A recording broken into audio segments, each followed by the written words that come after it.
Does a dog have a soul? Oh, you want to do first or doesn't matter? And we were meant for each other. God put her in the right place at the right time. Didn't they? Yes. So we ended up finding Catons, and they're actually pretty breedable in Washington. Like, they have a lot of more breeders than anywhere else in the country. And we decided that we wanted to get one. So we went to Vancouver, Washington, to this lady's house. She was like really old and couldn't breathe very well and was like rolling around in one of those office chairs. Oh my god. It was awful, but we got Kirby. He was the cutest thing. He was so sweet. Like, their breed naturally sweet. Like, you'll never find a mean one of these. Like, they're just cuddly and lovely and everything. She has little Muppet ears and little Muppet feet. She's a little Muppet nose. But my parents think it's gross when I let her kiss me. But this is my dog Dolly. Cutest thing I've ever seen, right? That's what I think anyway. So I'm pretty sure she's my dog's soulmate. I've come to this conclusion through the fact that if you haven't seen her, she's adorable, so. But basically, she's everything I love about living beings. She's sweet, she's lovable, she's caring. All she wants to do is be loved and to love. She's the sweetest thing you'll ever meet, but also a spitfire.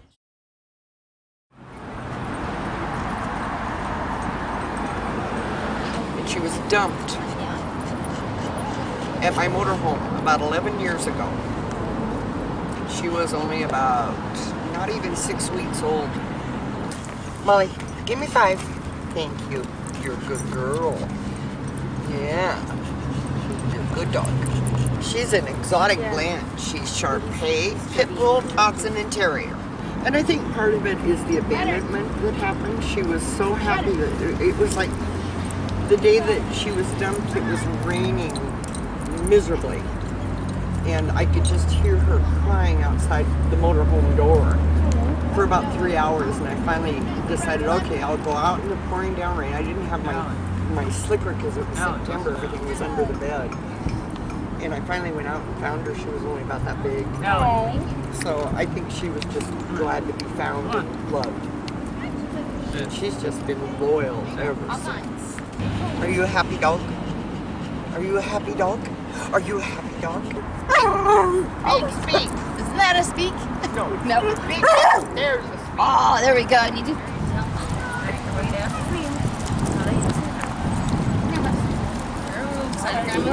This one's Pumbaa? Yeah.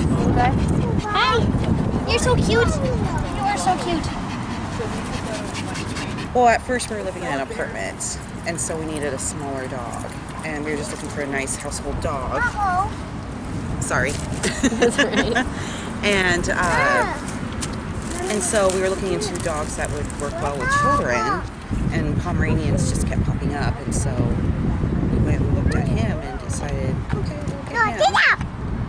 So, and then Kona, my husband wanted a bigger dog because we're in a bigger house now. My husband loves big dogs. I mean, if he could, he would get a big old husky if he wants, but I told him no. Yeah. And so he actually looked into, because I wanted a pug and he wanted a beagle, and then found a breed that combines the two. There you go. And so, yeah, Kona is pretty low for maintenance. I mean, he's got short hair. You just have to brush him once a week. I give him baths once a week, so because he's got that real strong musky smell of a dog. And Pugs get that. And then Pomeranians are actually a little bit more high maintenance. So you have to brush them every other day so they don't get knots and tangles in their hair. And they've got lots of undercoat, so you have to spend a good like 30 minutes brushing them. Okay, make sure that's not my dog.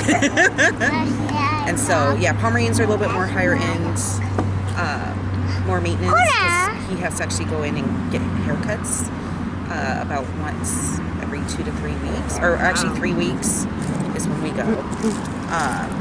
And then Kona, he doesn't need cuts.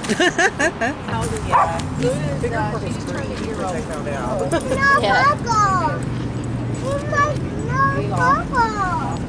Yeah, okay, his name is. That's the puppy. This is like no, because she's so tiny. Okay, Callie, I was with my youngest daughter, Shelby. We had dogs when I was married for, throughout our marriage we had dogs and cats. I didn't grow up with animals because my mother was attacked by an animal, so she was very fearful. And it was until I got out of the house in my 20s. Actually, it was 30 when I got married. So Callie, I got about 4 months from Homeward Pets in Woodinville. And I looked a couple places here in Eastgate. And my 18-year-old came with me, Shelby. And we saw her, and then we said we're going to look a couple other places, and if she's still here, that we probably would get her. So the deal about this dog is she had a sister, and they were abandoned, I don't know, thrown out. In Wenatchee they found her and her sister. She was just a pup, and she had a broken back leg, her femur was broken. And then it started healing on its own, and they thought they were going to have to amputate her leg. So I think part of the reason why nobody really took a chance on her is because they didn't know if her leg could support her weight as she grew. But I wasn't concerned about that. So the dog was there when we came back 2 weeks later, and we decided to get her. It's really been a joy. So all she wants to do is play. And I really haven't trained her much, other than she's tried to train me. But she's really has a good temper, and she's very fun and very loving. And she's about 14 months old. She traveled with me to Arizona. I left for 3 months. She was very good on the trip. So, very well behaved dog. Does a dog have a soul? Does a dog have a soul? Does a dog have a soul? Yes, an animal soul. What's the difference between an animal soul and a human soul? That's a very good question. So, a human soul is unique, right? It's energy. And this isn't about dogs, but God gave us, blew the breath of life into us, and that's your spirit, that's your soul. So, our soul is eternal, and I don't know the difference. A dog soul doesn't have the ability to ascend to God when we die, like we do as human beings. But they do have an animal soul. So what do you think happens to dogs when they die? Haven't you seen all the dogs go to heaven? About 25 times. I think everything that God put on this earth has a reason and a purpose. It's probably for another discussion, because I can go on and on. So dog's purpose was man's best friend? Yeah, well, they're here for a reason. So. Well, they're pretty good at it.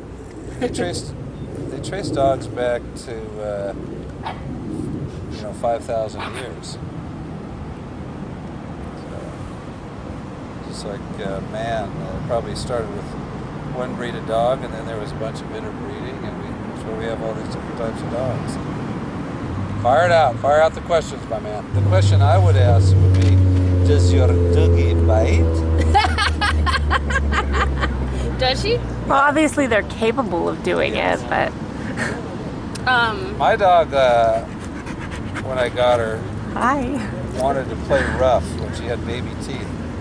So it hurt when I got her, so what I had to figure out is I had to put ski gloves on and just take her in the backyard and really throw around and get rough with her like she liked. And she liked to grab hold of the glove and, they tug of war.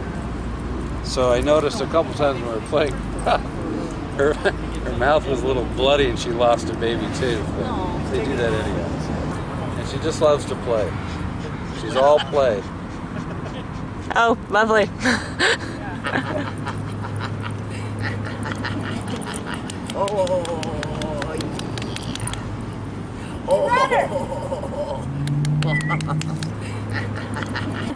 This is Kona, and I bought Kona when she was a puppy, and I was not going to get her, but I had purchased her brother, and she was the only one left, and she was hiding in the corner.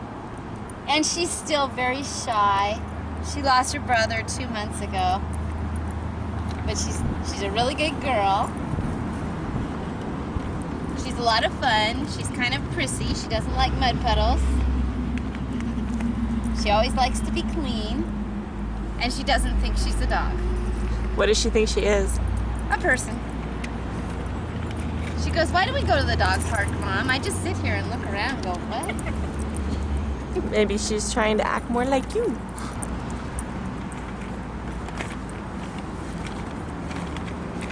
She's like, what? I've had dogs all my life, but my first dog that was mine was a German Shepherd. And he lived to be about 13 years old. Wow. And then I got her and her brother. And I was just saying her brother passed away about 2 months ago. So that's why we got the other dog. We didn't think he was that much of a puppy, but he's a puppy. Yeah. But she still likes him. So she's not as lonely anymore. So she's mellow, he's crazy. Yes. But she's always been like this. As you raised her, do you think she picked up any of your sort of personality traits, the mellowness or? Oh, I'm not quite as mellow as she is, but definitely she's a girl. She likes to be pampered, and she doesn't like to walk on dirt and mud puddles and things like that. Do you find that it's like easier to socialize with other people and, you know, just have an opening to a conversation when you have your dog with you? Oh, definitely. Definitely. They always ask me where I, got the Australian puppy. She's 13. Yeah. So, yeah, she looks very young for her age. She really does. Well, you have to train it at home. The little Australian Shepherd. Say hi to the camera. Say hi. Say hi. Can I kiss? No, I want kisses. I want kisses. How about a pinch bug? No, pinch bug. Pinch bug. Pinch bug. Yeah. Pinch bug. Yeah. Go. Sit. Oh, you know, and I put a big giant U in the car for it. It hit me. And I just went. I've had. Okay, look. About, This is Callie. Like 10 years later, I had Very good girl. Herniated a couple discs. Callie. Oh, yeah. And they're smart. Stampede! Go. Can you get this sticky? Sticky. Bring it here. Oh, you are so cute. Come here. You're So many sticks, how do you know which one to get?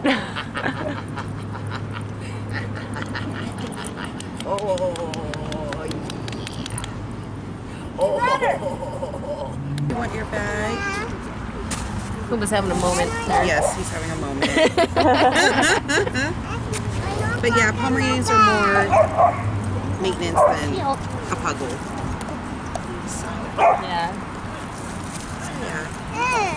There he is. Take stick. No more treats. You're big enough. Here, come get this sticky. Molly. Oh, here's a big one. Molly, Mimi.